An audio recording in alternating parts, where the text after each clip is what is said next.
Good morning everyone. Myself Divakar Kumar. I done BTech in Manufacturing Engineering from National Institute of Foundry and Power Technology. Currently I am working as a physics lecturer in Praxis Vidyapeeth.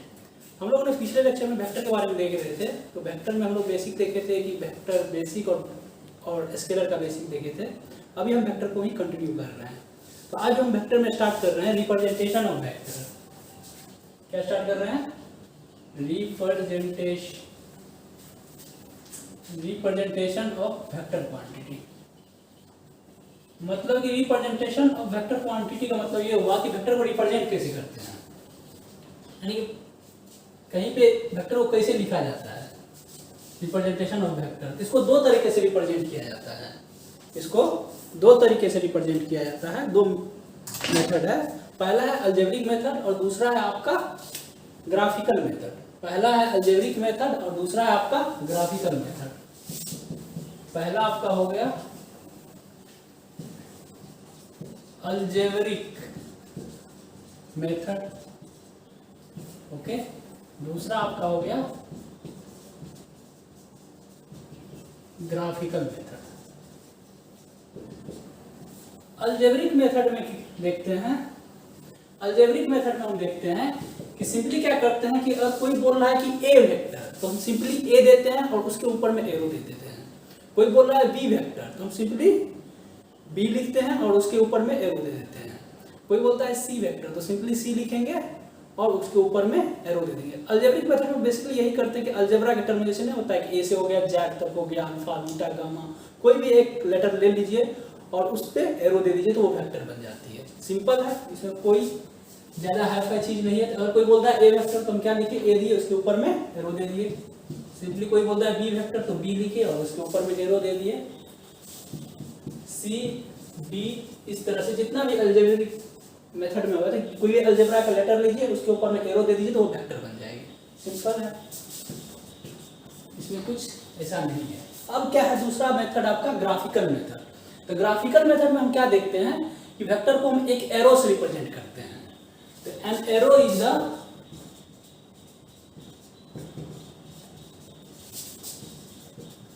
Graphical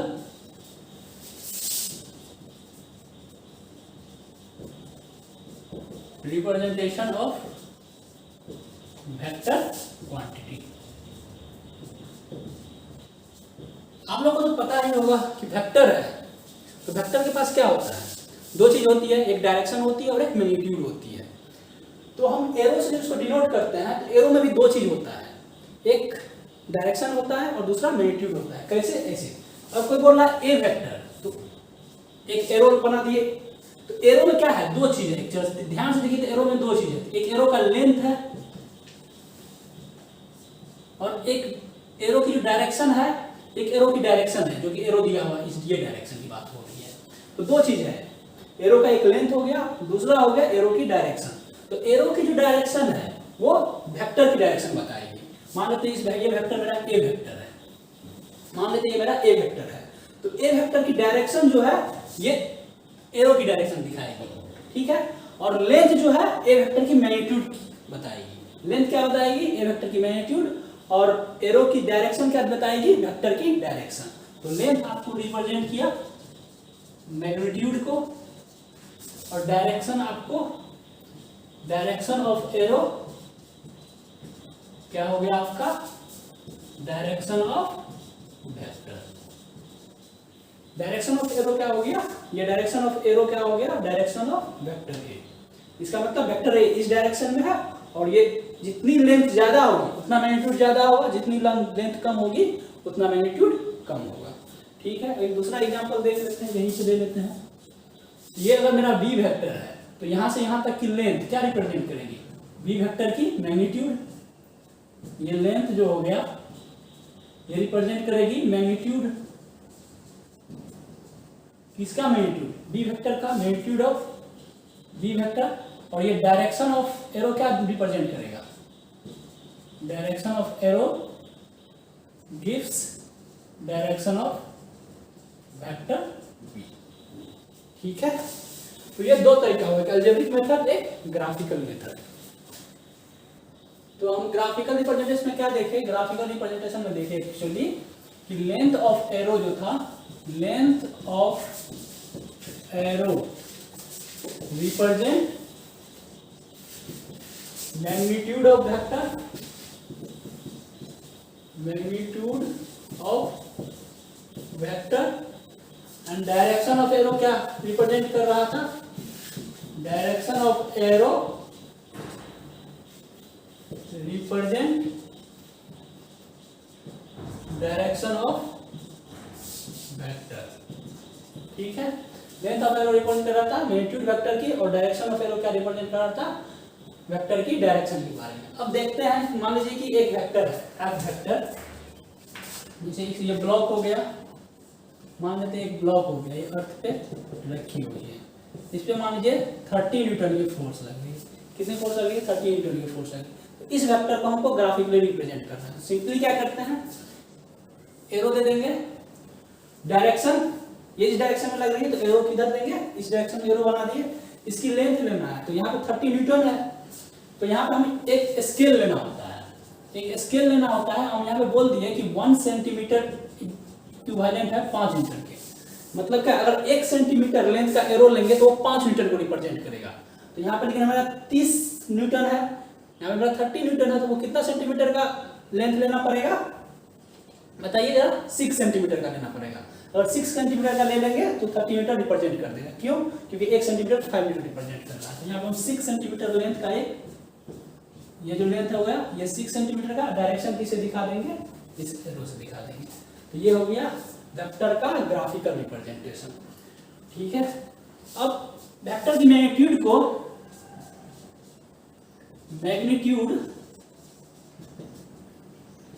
magnitude of A vector से A vector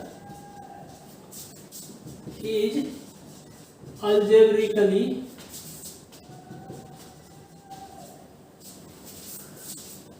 algebraically represented, expressed and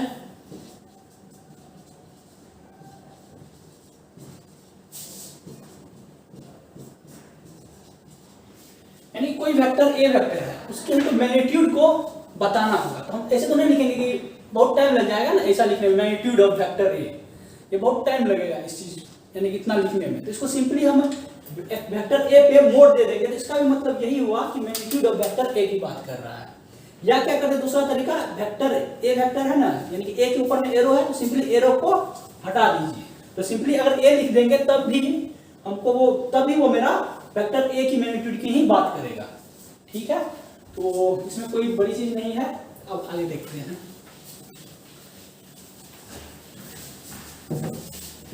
आगे आपका इसी में example ले लेते हैं।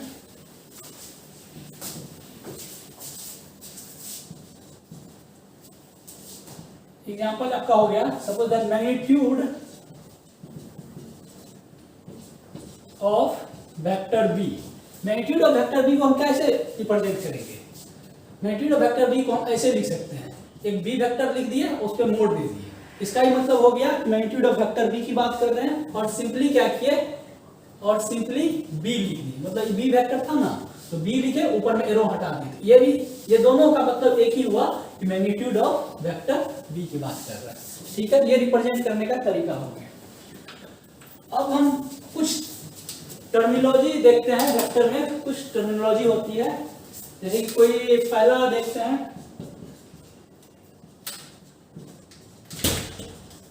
Terminology इन vector जो होता है, पहला आपका हो गया, कुछ टर्म यूज करते हैं वेक्टर में, जैसे पैरेलल वेक्टर होगा, एंटी पैरेलल वेक्टर हो गया, एंटी पैरेलल वेक्टर हो गया, इक्वल वेक्टर हो गया, नेगेटिव वेक्टर हो गया। ये सब टर्मिनोलॉजी है कि जो कि वेक्टर में यूज किया जाता है। तो उसका मतलब समझ में आना चाहिए ना, कोई बोल रहा है पैरेलल वेक्टर, तो इसका मतलब क्या हुआ, कोई बोल रहा है एंटी पैरेलल वेक्टर, तो इसका क्या मतलब हुआ, कोई बोल रहा है इक्वल वेक्टर, तो इसका क्या मतलब हुआ। तो वही इसकी टर्मिनोलॉजी का मतलब यही हुआ कि वेक्टर में ये टर्म जनरली यूज किया जाता है। तो अगर हमको नहीं पता है तो वो समझ में नहीं आ रहा है, समझ में नहीं आएगा कि क्या, किस चीज के बारे में बात हो रही है। तो वही यहाँ पे हम देख लेते हैं कि क्या क्या टर्मिनोलॉजी यूज होता है जनरली। एक हो गया आपका पैरेलल वेक्टर। तो अगर if two vectors have same direction, अगर दो वेक्टर का सेम डायरेक्शन है तो उसको बोलेंगे parallel vector. If two vectors have same direction then we call parallel vector. अगर दो मान लीजिए कोई ए वेक्टर ये है, ये ए वेक्टर है और एक मेरा ये बी वेक्टर है। ए वेक्टर की डायरेक्शन देखिए इस डायरेक्शन में, बी वेक्टर की डायरेक्शन देखिए इस डायरेक्शन में। तो यहाँ बोलेंगे कि ए वेक्टर बी वेक्टर क्या है, पैरेलल वेक्टर है। दोनों का डायरेक्शन सिंपल सेम रहेगा तो दोनों पैरेलल वेक्टर हो गया। कोई इसमें ज्यादा सोचना नहीं है, दो वेक्टर है, अगर दोनों की डायरेक्शन सेम है तो बोलेंगे कि दोनों वेक्टर पैरेलल है। इसको ऐसे रिप्रेजेंट करेंगे, ए वेक्टर पैरेलल है बी वेक्टर। ठीक है, दूसरा एग्जांपल देख लीजिए। मान लीजिए ये सी वेक्टर है, ठीक है, और ये अपना डी वेक्टर है। सी वेक्टर की डायरेक्शन इधर, डी वेक्टर की डायरेक्शन इधर, दोनों वेक्टर की डायरेक्शन क्या है, सेम है। तो यहाँ पे बोलेंगे कि दोनों वेक्टर क्या है, पैरेलल है। दोनों वेक्टर क्या है, पैरेलल वेक्टर है। पैरेलल वेक्टर का मतलब समझ में आ गया। अब हम देख लेते हैं एंटी पैरेलल वेक्टर।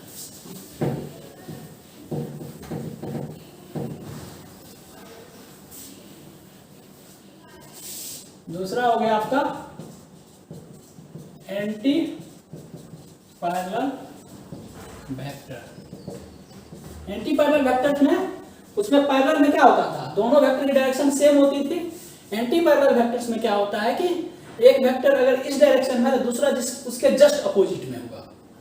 इसको ऐसे समझ लीजिए, अगर एक वेक्टर की डायरेक्शन ईस्ट में है तो दूसरा वेक्टर की डायरेक्शन किधर होगी, वेस्ट में होगी।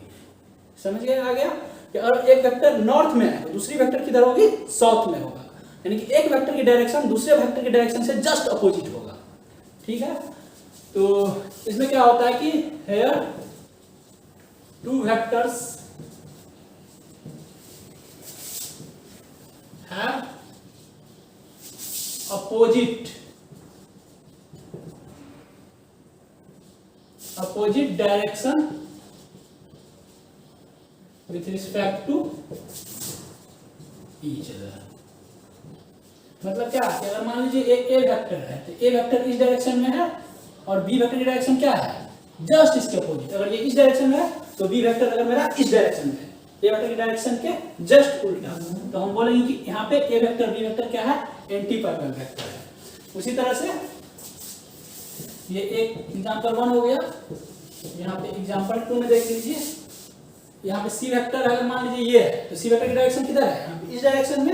अगर मान लीजिए दूसरा वेक्टर डी है जिसकी डायरेक्शन किधर है, इस डायरेक्शन में है। ठीक है, दूसरा वेक्टर डी है जिसकी डायरेक्शन इस डायरेक्शन में है। तो यहाँ पे जैसा कि हम देख रहे हैं कि दोनों वेक्टर क्या है, अपोजिट है। मतलब एक वेक्टर की डायरेक्शन इस डायरेक्शन है, दूसरा डी वेक्टर की डायरेक्शन इस डायरेक्शन है। तो इसको बोलेंगे कि सी वेक्टर और डी वेक्टर मेरा एंटी पैरेलल वेक्टर है। ओके, और थर्ड टर्मिनोलॉजी जनरली यूज होता है इक्वल वेक्टर्स। क्या यूज होता है, इक्वल वेक्टर्स। अब नेक्स्ट है मेरा इक्वल वेक्टर्स। इक्वल वेक्टर्स को बोलेंगे अगर दो वेक्टर है और दोनों की मैग्नीट्यूड और डायरेक्शन दोनों सेम है तो बोलेंगे दोनों इक्वल वेक्टर है, provided they must represent same physical quantity. इसको हम बाद में देखते हैं, पहले हम एक चीज देख लेते हैं कि if magnitude and direction of two vectors are same then we call it equal vectors. मान लीजिए दो वेक्टर है मेरा, ये मेरा ए वेक्टर है और दूसरा मेरा बी वेक्टर है। ठीक है, यहाँ पे देखिए ए वेक्टर का मैग्नीट्यूड यहाँ से यहाँ तक का लेंथ, बी वेक्टर का मैग्नीट्यूड यहाँ से यहाँ तक का लेंथ, दोनों का लेंथ क्या है, सेम है। तो दोनों, इसका मतलब क्या हुआ कि दोनों वेक्टर का मैग्नीट्यूड क्या हो गया, सेम हो गया। और ए वेक्टर की डायरेक्शन इस तरफ, बी वेक्टर की डायरेक्शन इस तरफ, तो दोनों वेक्टर की डायरेक्शन भी सेम हो गई, मैग्नीट्यूड भी सेम हो गई। तो हम बोलेंगे कि दोनों वेक्टर मेरा इक्वल वेक्टर्स है। ठीक है, यानी कि ए वेक्टर और बी वेक्टर मेरा इक्वल वेक्टर्स है। मान लीजिए यहाँ पे एक वेक्टर सी वेक्टर है, ठीक है, इस डायरेक्शन में, एक वेक्टर डी वेक्टर है इस डायरेक्शन में। ठीक है, अब देखिए सी वेक्टर का लेंथ सी वेक्टर का मैग्नीट्यूड रिप्रेजेंट करेगा, डी वेक्टर का लेंथ डी वेक्टर का मैग्नीट्यूड रिप्रेजेंट करेगा। देखिए दोनों का लेंथ क्या है, सेम है, इसका मतलब सी वेक्टर का मैग्नीट्यूड और डी वेक्टर का मैग्नीट्यूड सेम हो गया। अब देखिए मैग्नीट्यूड सेम हो गया। अब डायरेक्शन की बात करते हैं। सी वेक्टर की डायरेक्शन किधर है, इस डायरेक्शन में, और डी वेक्टर की डायरेक्शन किधर है, इस डायरेक्शन में। तो क्या हम देख रहे हैं कि दोनों वेक्टर का मैग्नीट्यूड भी सेम है, और दोनों वेक्टर का डायरेक्शन भी सेम है, तो बोलेंगे कि दोनों वेक्टर मेरा इक्वल है। लेकिन दोनों वेक्टर को इक्वल होने के लिए तब बोलेंगे इक्वल वेक्टर्स है जब वो सेम फिजिकल क्वांटिटी का रिप्रेजेंट करे। सेम फिजिकल क्वांटिटी का मतलब कहने का मतलब ये होगा, अगर ए वेक्टर अगर मेरा वेलोसिटी वेक्टर है तो बी वेक्टर को भी वेलोसिटी वेक्टर होना पड़ेगा। अगर सी मेरा डिस्प्लेसमेंट वेक्टर है तो डी वेक्टर को भी डिस्प्लेसमेंट वेक्टर होना पड़ेगा। अगर सी वेक्टर मेरा फोर्स वेक्टर है तो डी वेक्टर को भी फोर्स वेक्टर होना पड़ेगा। अगर ए मेरा एक्सेलरेशन वेक्टर है तो बी वेक्टर को भी एक्सेलरेशन वेक्टर होना पड़ेगा।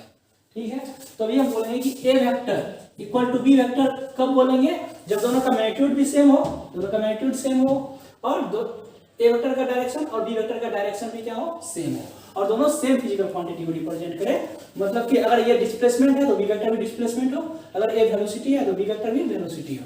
सिमिलरली यहाँ पे इस दोनों वेक्टर का मैग्नीट्यूड सेम हो जो कि है और दोनों वेक्टर का डायरेक्शन सेम हो जो कि है, तो बोलेंगे कि सी वेक्टर और डी वेक्टर मेरा क्या है, इक्वल वेक्टर्स है। लेकिन कब बोलेंगे इक्वल वेक्टर्स है, जब दोनों सेम फिजिकल क्वांटिटी को भी साथ में साथ रिप्रेजेंट करें, साथ में साथ दोनों सेम फिजिकल क्वांटिटी को भी रिप्रेजेंट करें। इसका मतलब ये हुआ, अगर ये सी वेक्टर मोमेंटम वेक्टर है तो डी वेक्टर को भी मोमेंटम वेक्टर होना पड़ेगा।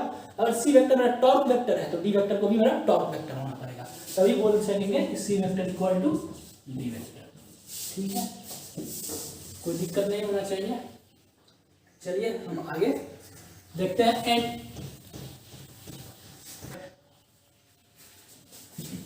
नेगेटिव वेक्टर, नेगेटिव वेक्टर क्या होता है, सबसे पहले डिफिनेशन देख लेते हैं, उसके बाद फिर समझते हैं। If two vectors have equal magnitude but opposite in direction are known as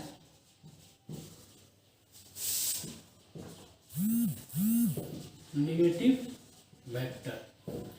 दो वेक्टर है और दोनों का मैग्नीट्यूड क्या हो, सेम हो और दोनों की डायरेक्शन क्या हो, अपोजिट हो, तो बोलेंगे कि नेगेटिव वेक्टर है। इसको समझते हैं। देखिए मान लीजिए ये एक ए वेक्टर है और ये मेरा बी वेक्टर है, ये मेरा बी वेक्टर है। ए वेक्टर का लेंथ, ए वेक्टर को इस एरो से डिनोट किया है, बी वेक्टर को इस एरो से डिनोट किए हैं। तो ए वेक्टर की मैग्नीट्यूड क्या हो जाएगी, इस वेक्टर की लेंथ, इस एरो की लेंथ, बी वेक्टर का मैग्नीट्यूड क्या हो जाएगा, इस एरो का लेंथ, दोनों क्या है, दोनों लेंथ इक्वल है। तो इसका मतलब हो गया कि ए वेक्टर का मैग्नीट्यूड बी वेक्टर का मैग्नीट्यूड क्या हो गया, सेम हो गया। डायरेक्शन देखिए, ए वेक्टर की डायरेक्शन क्या है, इस तरफ है और बी वेक्टर की डायरेक्शन क्या है, इस तरफ। यानी कि एक वेक्टर इस डायरेक्शन में है, दूसरा वेक्टर जस्ट उसके अपोजिट डायरेक्शन में है। तो हम बोलेंगे कि ए वेक्टर और बी वेक्टर क्या है, नेगेटिव वेक्टर है। और उसी तरह से यहाँ पे देखिए ये सी वेक्टर है और एक यहाँ पे डी वेक्टर है। देखिए यहाँ पे सी वेक्टर क्या है, इस डायरेक्शन में है और इसका मैग्नीट्यूड क्या हुआ है, यहाँ से यहाँ तक का लेंथ। उसी तरह डी वेक्टर क्या हो गया, इस डायरेक्शन में है और डी वेक्टर का मैग्नीट्यूड क्या हो गया, यहाँ से यहाँ तक का लेंथ। देखिए लेंथ भी दोनों एरो का लेंथ क्या है, सेम है। इसका मतलब क्या हो गया कि सी वेक्टर का मैग्नीट्यूड और डी वेक्टर का मैग्नीट्यूड सेम होगा। सी वेक्टर की डायरेक्शन क्या है, ये डायरेक्शन, और डी वेक्टर की डायरेक्शन क्या है, ये डायरेक्शन। इसका मतलब ये होगा कि सी वेक्टर जो है और डी वेक्टर एक दूसरे के अपोजिट है। एक का डायरेक्शन इधर है तो दूसरा का डायरेक्शन जस्ट उसके अपोजिट है। तो बोल रहे हैं कि सी वेक्टर और डी वेक्टर मेरा अपोजिट वेक्टर है, अपोजिट नहीं नेगेटिव वेक्टर है। तो इसको हम डिनोट करेंगे कैसे, A vector equal to minus B vector से, और यहाँ पे C vector equal to minus D vector, C vector equal to minus D vector. यहाँ भी इक्वलिटी लग रहा है तो यहाँ पे भी दोनों का, जैसा कि आप लोगों को समझ में आ ही गया होगा कि दोनों को सेम फिजिकल क्वांटिटी को रिप्रेजेंट करना पड़ेगा। अगर दोनों सेम फिजिकल क्वांटिटी को रिप्रेजेंट नहीं करेगा तो यहाँ पे भी इक्वलिटी साइन नहीं आ पाएगा। तो इसका मतलब ए वेक्टर अगर फोर्स है तो बी वेक्टर को भी फोर्स होना पड़ेगा, अगर ए वेक्टर वेलोसिटी है तो बी वेक्टर को भी वेलोसिटी आना पड़ेगा। सिमिलरली अगर सी वेक्टर मोमेंटम है तो इसको भी डी वेक्टर को भी मोमेंटम आना पड़ेगा, अगर सी वेक्टर टॉर्क है तो डी वेक्टर को भी टॉर्क आना पड़ेगा। तभी बोलेंगे कि A vector B vector negative vector है और इसको ऐसे लिखेंगे A vector equal to minus B vector. Minus sign क्या डिनोट कर रहा है, माइनस साइन ये डिनोट कर रहा है कि बी वेक्टर की डायरेक्शन जो है ए वेक्टर के जस्ट अपोजिट है, और यहाँ पे भी माइनस साइन क्या डिनोट कर रहा है कि सी वेक्टर की डायरेक्शन और डी डायरेक्शन की डायरेक्शन क्या है, जस्ट अपोजिट है एक दूसरे से। तो ये हो गया A vector equal to minus B vector और C vector equal to minus D vector. ठीक है, अब नेक्स्ट क्लास में हम लोग देखेंगे एडिशन ऑफ टू वेक्टर्स और angle between the two vectors and addition of two vectors. आज आप लोगों ने क्या पढ़ा, रिप्रेजेंटेशन ऑफ वेक्टर्स, यानी कि वेक्टर को कैसे रिप्रेजेंट किया जाता है, और डिफरेंट टर्मिनोलॉजी इन वेक्टर क्वांटिटी, जो कि क्या था डिफरेंट टर्मिनोलॉजी। पहले हो गया पैरेलल वेक्टर्स। पैरेलल वेक्टर्स में ये वो हो गया कि दोनों वेक्टर की डायरेक्शन सेम होनी चाहिए। उसके बाद anti parallel vectors. Anti parallel vectors में क्या हो गया कि दोनों वेक्टर, एक वेक्टर की डायरेक्शन दूसरे वेक्टर की डायरेक्शन से जस्ट अपोजिट होनी चाहिए। थर्ड हो गया इक्वल वेक्टर्स। इक्वल वेक्टर्स में क्या हम लोग देखे थे कि दोनों की मैग्नीट्यूड भी सेम हो और डायरेक्शन भी सेम हो, प्लस दोनों सेम फिजिकल क्वांटिटी को रिप्रेजेंट करे। और फोर्थ वेक्टर आपका हो गया निगेटिव वेक्टर्स। फोर्थ टाइप में आ गया था आपका निगेटिव वेक्टर्स। इसमें क्या होता है कि दोनों का मैग्नीट्यूड तो सेम हो बट डायरेक्शन एक दूसरे के क्या हो, अपोजिट हो, तो बोलेंगे कि दोनों वेक्टर मेरा निगेटिव वेक्टर्स है। और यहाँ इक्वल वेक्टर्स और निगेटिव वेक्टर्स को अगर जब इस टर्म में लिख देते हैं इक्वेशन के टर्म में, तो बोलेंगे कि दोनों को सेम फिजिकल क्वांटिटी को रिप्रेजेंट करना चाहिए। इसका मतलब ये हो गया कि अगर एक वेक्टर फोर्स है तो दूसरा भी फोर्स होना चाहिए, तभी इक्वल बोलेंगे। अगर एक वेक्टर मोमेंटम है तो दूसरा को भी मोमेंटम होना पड़ेगा, और एक एक्सेलरेशन है तो दूसरा को भी एक्सेलरेशन होना पड़ेगा, तभी बोलेंगे कि दोनों इक्वल वेक्टर्स हैं। तो आज हम लोग यहीं पे लास्ट करते हैं। अगर आपको वीडियो अच्छी लग रही हो तो वीडियो को लाइक करें, कमेंट करें, अगर कोई प्रॉब्लम आ रही हो तो एंड शेयर एंड सब्सक्राइब और बेल आइकन को प्रेस कर दीजिएगा। Thank you.